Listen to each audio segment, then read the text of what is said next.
Have you ever wondered how a child born into a world of strife and chaos can rise to become one of the most formidable warlords in history? This is the story of Oda Nobunaga. In the year 1534, amidst the tumultuous period known as the Sengoku or Warring States era, a child was born who would leave an indelible mark on the annals of Japanese history.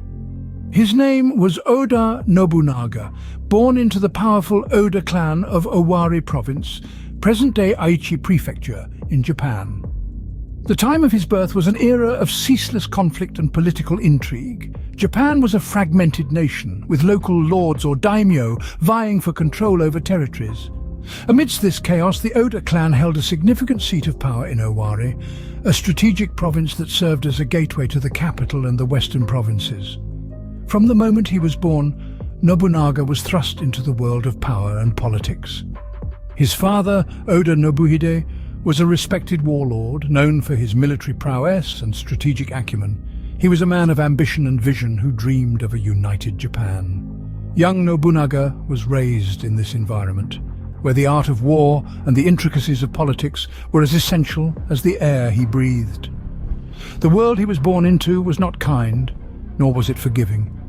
It was a world where power was the only currency that mattered, where alliances were as fragile as a cherry blossom, ready to fall at the slightest gust of wind. Yet it was this very world that shaped Nobunaga, molded him into a leader, and set him on a path towards becoming one of the most influential figures in Japanese history. The political and social landscape of Japan during Nobunaga's birth was a crucible, a testing ground for the future warlord. It was here that the seeds of his ambition were sown, where the foundations of his future were laid. As the heir to the Oda clan, young Nobunaga was thrust into a world of power and politics from the very beginning. In 1549, Oda Nobunaga stepped into his father's shoes, inheriting the leadership of the Oda clan. The reins of power were thrust upon him following the death of his father, Oda Nobuhide, a formidable leader whose presence cast a long shadow over Owari province. Nobunaga's ascension was not without its obstacles. The Oda clan was a powerful one, but it was also fractured by internal strife and external threats. Nobunaga was a young man, barely 15, and many doubted his ability to rule. His father's death had left a power vacuum that rival factions within the clan were eager to fill. Nobunaga, however, was not one to be underestimated. His youth did not equate to naivety. Nobunaga was well aware of the challenges that lay ahead. He knew he had to prove himself to his people, to his adversaries, and perhaps most importantly, to himself. He understood that the mantle of leadership was not just about wielding power, but about navigating the treacherous waters of politics, alliances, and warfare. The circumstances surrounding Nobunaga's succession were far from ideal. His father's unexpected death had left the clan vulnerable, and Nobunaga had to act swiftly to consolidate his position.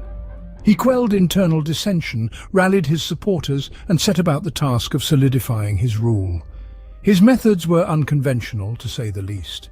He disregarded the traditional norms of the samurai class, instead adopting strategies that were seen as audacious, even reckless. But for Nobunaga, the end justified the means. In the face of adversity, Nobunaga's leadership style emerged.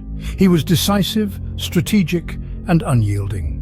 He was not afraid to challenge the status quo or to take bold, calculated risks. He was a leader who understood the art of war and the nuances of power. Through his actions, Nobunaga demonstrated that he was not just a worthy successor to his father, but a leader in his own right. He showed that he was not just the son of Oda Nobuhide, but Oda Nobunaga, a name that would echo through the annals of Japanese history.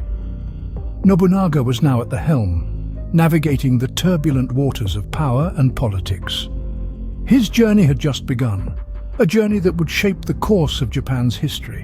In 1560, Nobunaga's name echoed far and wide as he led his forces to a significant victory at the Battle of Okehazama.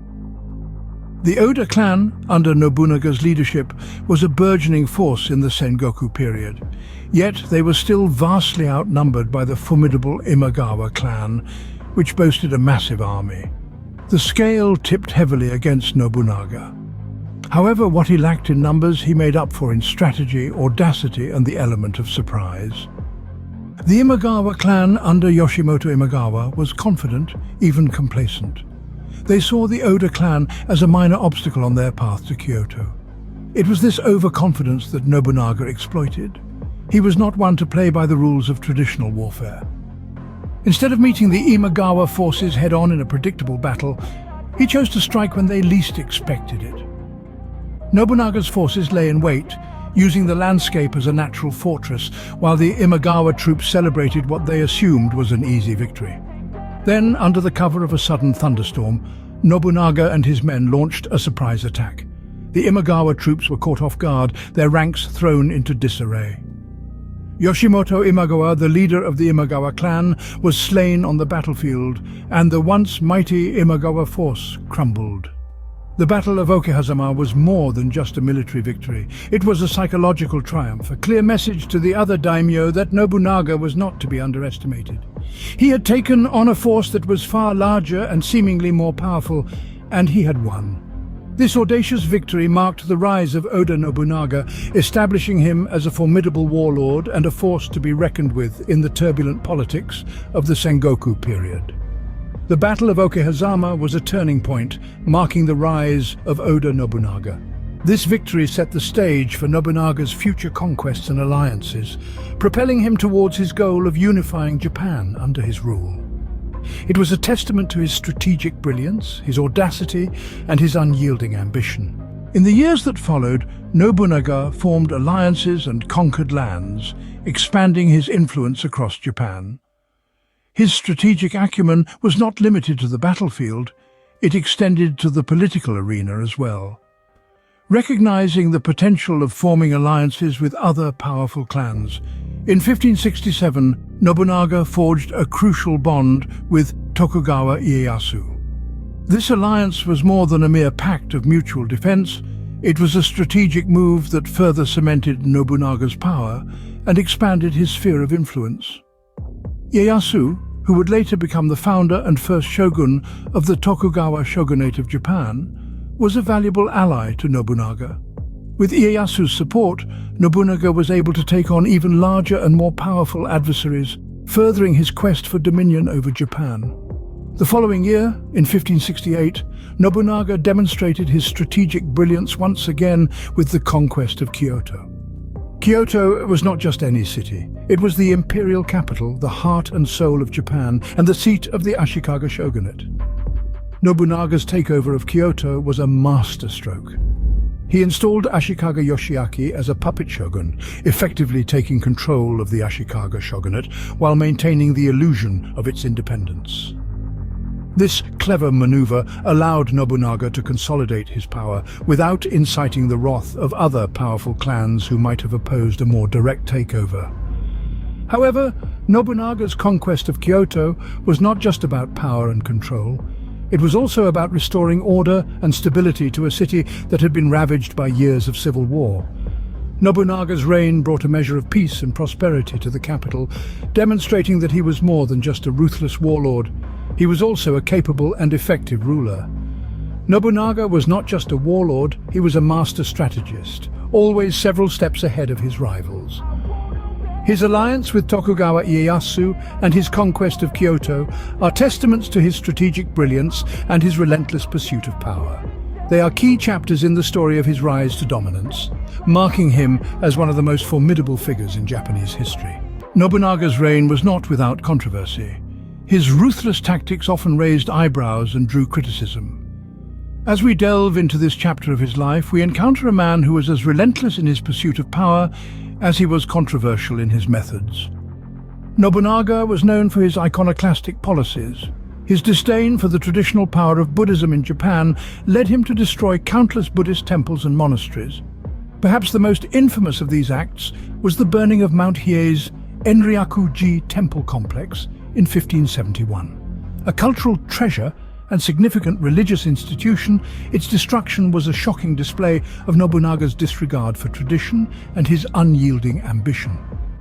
But the destruction of temples was not Nobunaga's only ruthless tactic. He was notorious for his brutal treatment of rivals and traitorous vassals. Assassination and brutal force were common tools in his arsenal, employed to eliminate those who stood in his way. This ruthless consolidation of power was the defining characteristic of his rule, reinforcing his reputation as a leader who would stop at nothing to achieve his goals. In 1574, Nobunaga's ruthless tactics were once again on display during the siege of Nagashima. This stronghold of the Ikko-Ikki monks and their followers proved a formidable challenge. But Nobunaga, undeterred, used ruthless and controversial tactics to subdue the monks and their followers, further expanding his influence and control. These actions, while controversial, were key milestones in Nobunaga's rise to power. They showcased a leader who was willing to break with tradition, to challenge the status quo, and to use any means necessary to achieve his aims. Nobunaga's ruthlessness was a double-edged sword, earning him both fear and respect. His unconventional methods and unyielding ambition shaped the course of his rule and left an indelible mark on Japanese history. In 1582, a trusted ally turned traitor, leading to the fall of Oda Nobunaga. In the annals of history, this year is etched in blood and betrayal. Akechi Mitsuhide, once a loyal general under Nobunaga, turned against his master in a shocking act of treachery. A man of ambition, Mitsuhide had long served Nobunaga with unwavering loyalty. But the tides of allegiance were fickle, and beneath the facade of fealty, a seed of treachery was sown. No one knows for certain what triggered Mitsuhide's betrayal. Some say it was a personal grudge, others whisper of political ambition. But what's clear is that Mitsuhide, once Nobunaga's trusted ally, became his deadliest foe. The stage for this act of treachery was set at Honnoji, a temple in Kyoto. Nobunaga, who was at the temple preparing for a military expedition, was caught off guard when Mitsuhide launched a surprise attack. Outnumbered and surrounded, Nobunaga found himself in a dire situation. It was a masterstroke of betrayal, executed with a cold precision that mirrored Nobunaga's own ruthless tactics.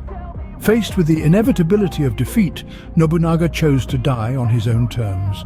In a final act of defiance, he committed seppuku, a form of ritual suicide practiced by samurai to die with honor rather than fall into the hands of their enemies. It was a tragic end for a man who had once stood at the pinnacle of power. Nobunaga's fall sent shockwaves through the realm. The man who had once seemed invincible, who had defied tradition and taken the reins of power into his own hands, was no more. His death marked a turning point in the history of Japan, a moment that signaled the end of an era and the beginning of a new one. Nobunaga's end was as dramatic as his life, marking a tragic end to a tumultuous reign. His life was a tale of ambition and ruthlessness, of power won and lost, and ultimately of a legacy that would continue to shape the course of Japanese history long after his death. While Nobunaga's life ended abruptly, his legacy lived on. The sun had set on Oda Nobunaga's reign, but his influence was far from fading away. On the contrary, it would continue to shape the future of Japan in profound ways. One of Nobunaga's most significant contributions was his vision of a unified Japan. This dream did not die with him. Instead, it was carried forward by his allies, most notably Toyotomi Hideyoshi. Hideyoshi, once a lowly foot soldier in Nobunaga's army, rose through the ranks to become one of his most trusted generals. After Nobunaga's death, Hideyoshi took up the mantle and continued his former lord's mission, eventually succeeding in unifying Japan under his rule. Nobunaga's impact, however, was not confined to the political landscape. His influence rippled through the cultural and social fabric of Japan as well. His iconoclastic policies, while ruthless and controversial, marked a significant shift in the power dynamics of the time. By challenging the established Buddhist institutions, Nobunaga disrupted the status quo and paved the way for a new era. Yet, Nobunaga's legacy is a complex one, as intertwined with controversy as it is with achievement. His ruthless tactics, including the destruction of cultural treasures and the elimination of rivals, have left an indelible mark on Japanese history. His actions, while instrumental in his rise to power, were often brutal and unforgiving, casting a dark shadow over his accomplishments. Despite this, or perhaps because of it, Nobunaga's story continues to captivate and intrigue. His strategic brilliance, coupled with his ruthless ambition, created a potent force that reshaped Japan.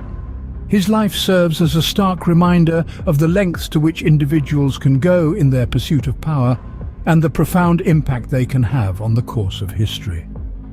Oda Nobunaga's rise to power was a tale of strategic brilliance and ruthless tactics, leaving a lasting mark on the pages of history. Such is the legacy of Oda Nobunaga, a man whose life story continues to resonate through the centuries, a stark testament to the enduring power of ambition and the indelible mark of legacy.